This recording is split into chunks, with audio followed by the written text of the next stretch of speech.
English Listening Daily. Level 1 Day 20. A foggy morning. Harry goes to a mountain resort on a rainy and chilly Sunday morning. He is always busy at work. Harry wants to unwind. Harry starts to drive at 5 o'clock in the morning. He does not see the road clearly. It is a foggy morning. He continues to drive for an hour. He arrives at the mountain resort.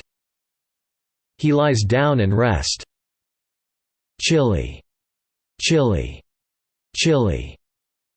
Unwind, unwind, unwind.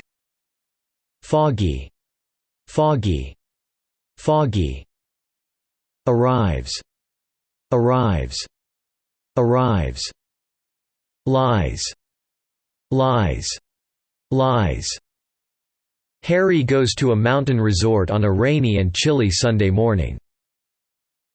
He is always busy at work. Harry wants to unwind.